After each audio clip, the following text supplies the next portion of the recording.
And thank you very much, Mr. Ambassador, for this introduction. I think it was very addressing the point clearly and straightforward. My name is Dávid Kétszeri, and it's my pleasure to welcome you all on behalf of GS1 Hungary as one of the coordinator of the Hungarian Lean and Green program. At GS1, I mean, originally GS1 was established more than 40 years ago to facilitate and coordinate the actors in the supply chain in order to increase efficiency in the supply chain and take out all the barriers that is between the different trading partners. Now, it was 40 years ago, more than 40 years ago, but our goal and our mission has not changed ever since. We are still working on the same goals, on the same vision to facilitate the supply chain. But of course, meanwhile, we're adding more and more values to this collaboration among the supply chain partners. And this topic is sustainability. How we can do all these things, how we can facilitate the international trade and logistics in a better and more sustainable way. So therefore, we decided at GS1 to leverage Lean and Green in Hungary together with HAPIM and the embassy, and of course together with you, with all the companies that are interested in the program. Now, before going into my short presentation, let me also tell you some technical details. One is due to the fact that we are quite strained in terms of the timing, we would not leave questions after the presentations. You can put all your questions in the chat box, and my colleagues, all the speakers, will answer later on these questions. But in case we're going to have some free time at the end, we will of course use that spare time to leave the screen for questions and answers. So please, I do encourage you to put questions, but do it through the chat box that you can find below. The second thing is, in order to be a bit more interactive, we also would like to put some polls on the screen. So just to get a view of the companies or the organizations that you're representing. And before each presentation, you will have a short vote, a short poll, and we'll ask you and encourage you also to vote and cast your vote in these polls, because it helps us also to later on to understand things. So with that, actually, I think we can start with the first poll. Now, okay. As you can see, there is the poll, and there are some, in order to facilitate this poll also for those who are not speaking English, I will translate it to Hungarian. Tehát az első kérdés, amelyet fel szeretnénk tenni, az arról szól, hogy a szervezete vagy cége jelenleg dolgozik-e bármi olyan programon, ami a CO2 kibocsátást csökkenteni, és a karbonsemlegesség irányában vinne. Első válasz az lenne, hogy hát ha nemzetközi cégről beszélünk, akkor az anyaszervezet eltökélt, de még Magyarországon nincsen. A második az, hogy van projektünk Magyarországon is, de még nincs egy szervezett programunk. A harmadik lehetséges válasz az, hogy van szervezett programunk itthon is, és az utolsó előtti válasz lehetőség, olyan szervezet vagyunk, aki más szervezeteket, vállalkozásokat segít ennek célok elérésében, a CO2 csökkentés elérésében, és a harmadik, hát nem, egyáltalán nem foglalkozunk vele, bár hát akkor meglepődnék, hogyha itt lennének ezen a webináron. Úgyhogy én hagynék egy pár másodpercet a válaszok megadására, és egyből látni is fogjuk majd az eredményt, amint lezárjuk.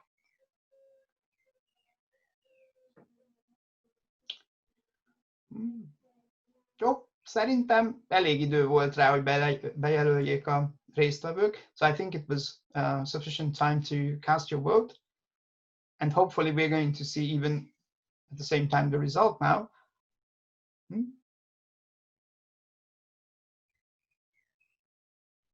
Yes. Okay, so it's quite mixed, actually. We can see that many of the participants actually coming from those companies that are helping different other companies and institutions to implement projects and programs. And there are more or less same equally companies that on international have programs, but in Hungary not. They have some projects, but not programs. And 1/3 of the remaining is also those who have programs in Hungarian level, on Hungarian level. Tehát a válaszokból látható, hogy eléggé megosztott, de egyenlő arányban. Igazából 1/3 a válaszadóknak ugye, akik gyakorlatilag olyan cégek, olyan szervezeteket képviselnek, akik segítenek más cégeket. A fennmaradó rész gyakorlatilag egyenlő arányban azok képviselik, akik nemzetközi szinten van programjuk, de itthon még nincsen, vagy projektjük van, de programjuk nincsen, szervezett programjuk nincsen, és hát maradék 1/3, az pedig nagyjából 1/3, az pedig akiknek van programuk, és ennek megfelelően hazai projektjeik is, és egy kis része, szerencsére a legkisebb része pedig azt válaszolta, hogy egyáltalán ezzel nem foglalkozunk jelenleg. Köszönöm szépen. With that, I would like to go on with my short presentation.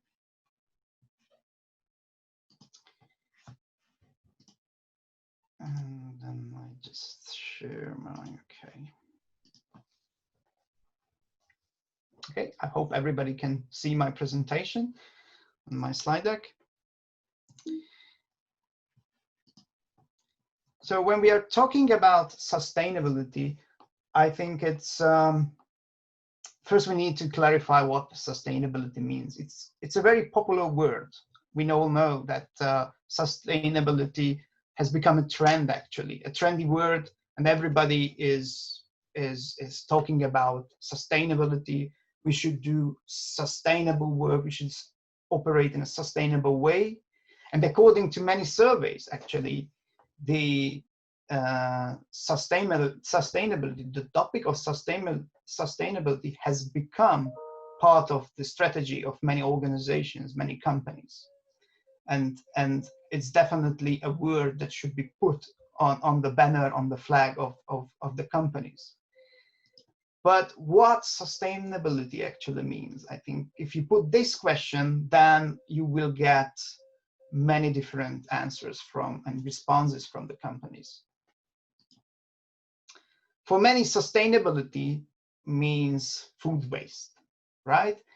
How we can decrease the amount of food that we waste. For some, sustainability means global warming, climate change, CO2 emission, which contributes to global warming and climate change, pollution in cities, pollution in the rural area.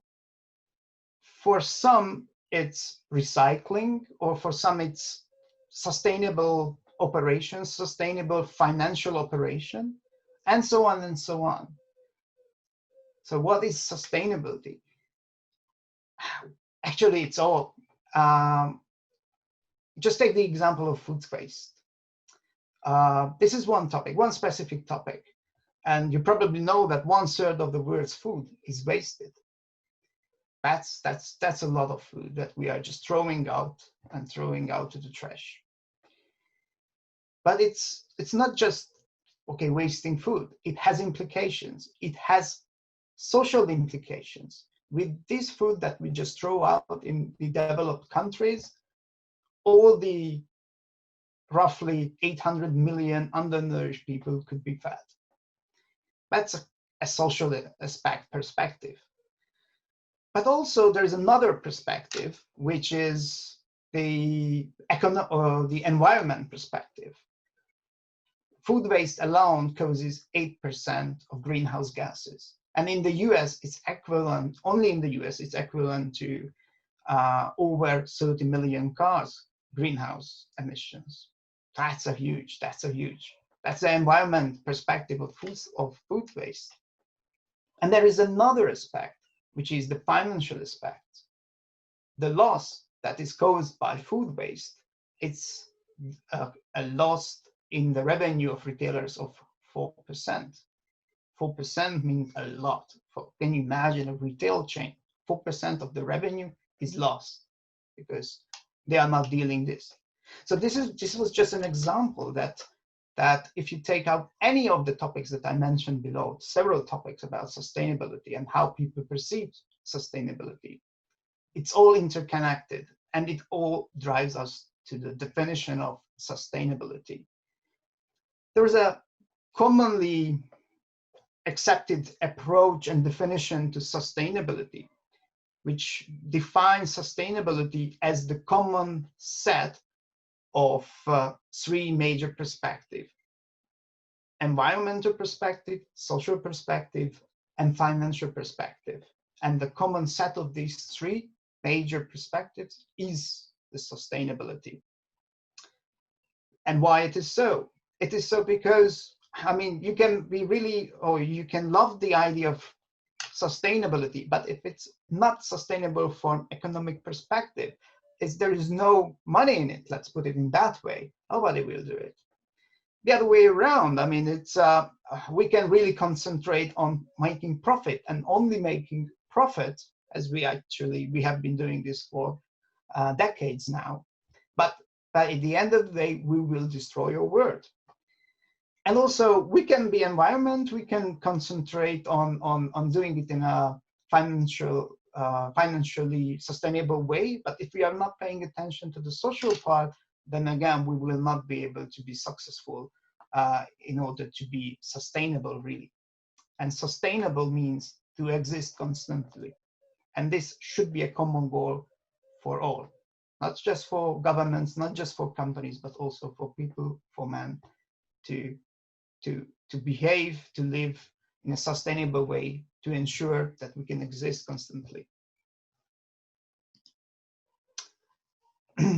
Now, sustainability, it has become, of course, or not of course, but luckily, a program on international level, and there are several large-scale programs. Just to mention a few from the United Nations, the Paris Climate Agreement, which is addressing sustainability from CO2 emission perspective. This is the global framework to tackle CO2 emission, and thus how to tackle and how to solve the problems that is created by CO2 emission, and how to fight against global warming and climate change. But then you have also the Sustainable Development Goals, the 17 goals to transfer our world to become a sustainable world.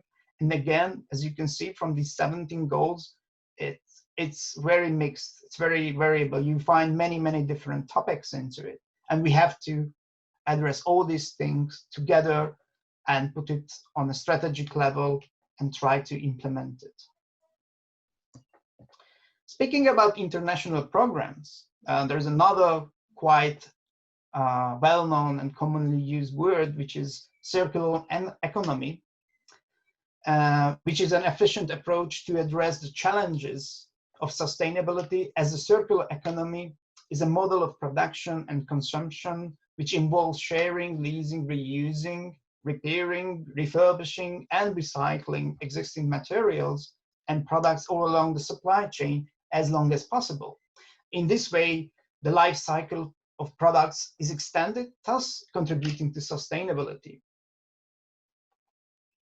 And actually, this circular economy has become a very, very significant part or pillar of the European Green Deal that was just mentioned by René in his introduction presentation, or regional program to address sustainability and to become a sustainable European Union.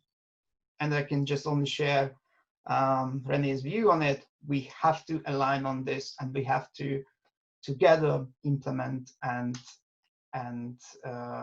follow what is in the Green Deal and do it in real life.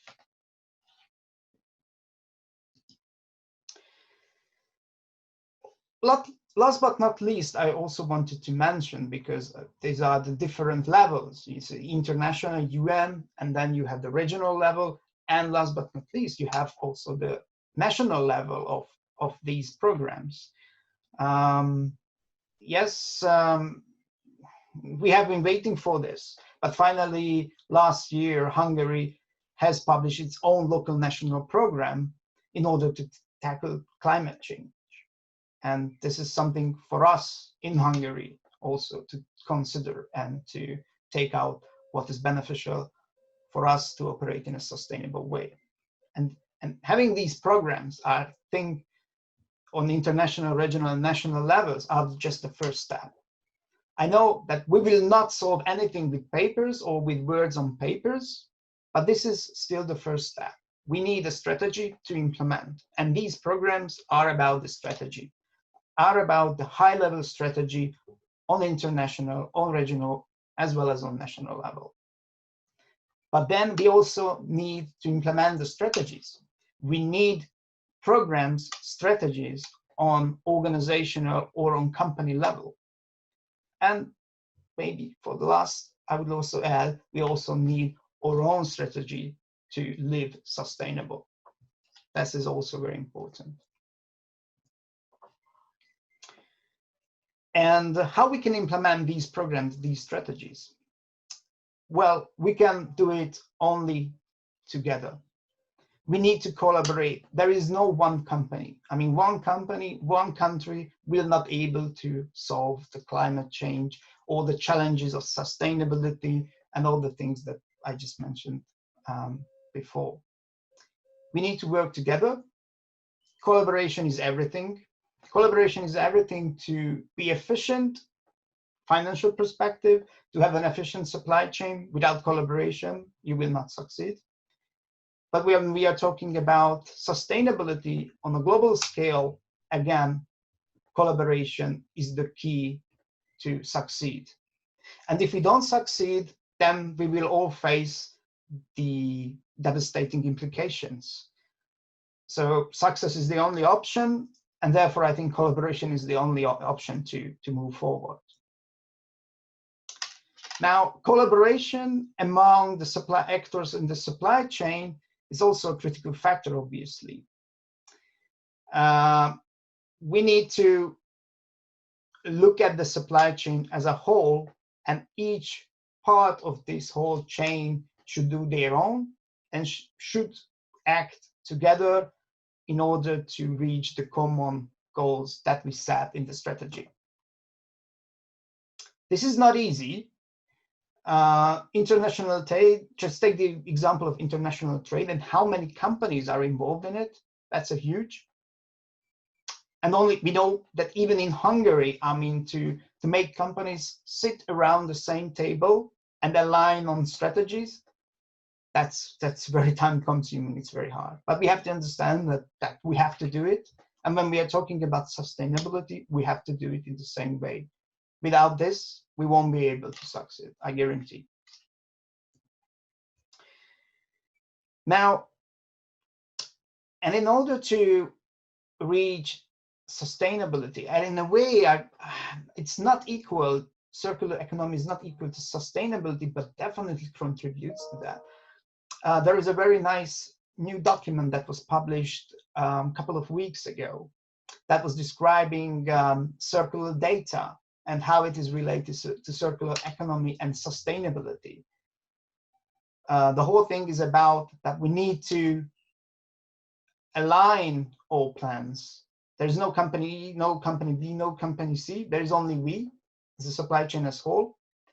And together we need to agree and ensure and constantly provide the so-called circular data to deliver circular economy and finally achieve a sustainable way of working or operating. So we need those data. We need to agree on those data that we are measuring, we are trying to improve in order to improve or to reach the status of circular economy. And CO2 emission is considered one of these circular data. Not surprisingly, we as the actors of the supply chain, we need to decrease CO2 emission in order to contribute to sustainability and in order to do something for circular economy.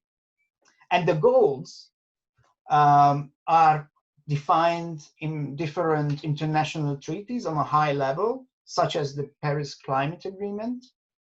But then we need to put it on a smaller scale, on a national, a regional, national, and even on an organizational level.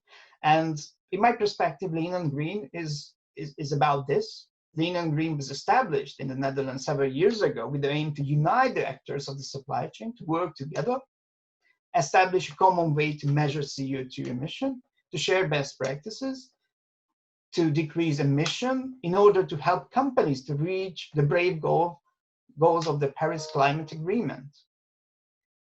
And this is again about collaboration.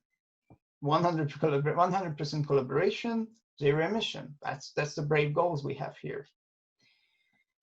The originally Dutch program proved to be quite successful in the Netherlands, and by now it has, I think, become, you can say, an international program. On the map, you can only see the European countries that started implementing this program after a very good example that was set by the Netherlands. So by now, I think it's 14 countries in Europe, and I've heard that there are other countries now all over the world willing to join forces and implement the Lean and Green program. And I think this is a really, really good start. Within a couple of years ago, the program has become an international program, starting as a national program.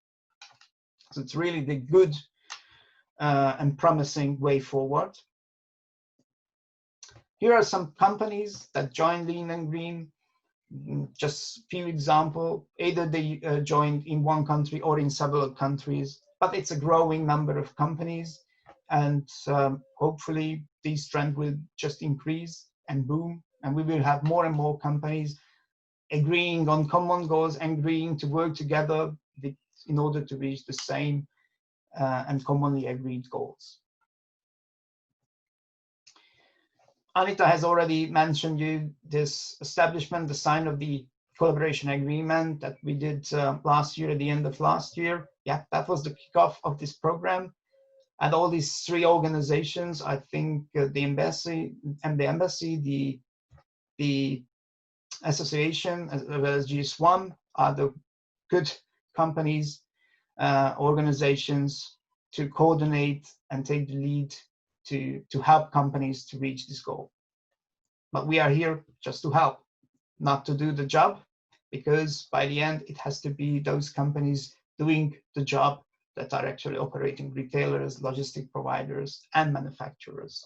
We are here only to help by sharing best practices, supporting participant companies, defining their goals, measure their goals, and generally operate the framework of the program. And then I think that was all for my part. You will hear more details from Leon from the Netherlands, that is here to tell you about more about the program and also about the best practices that they already have in the Netherlands or in other countries, because I think that's the best way to do things. If there were already pioneers that you can learn from, the best way is to learn from them instead of reinventing the wheels.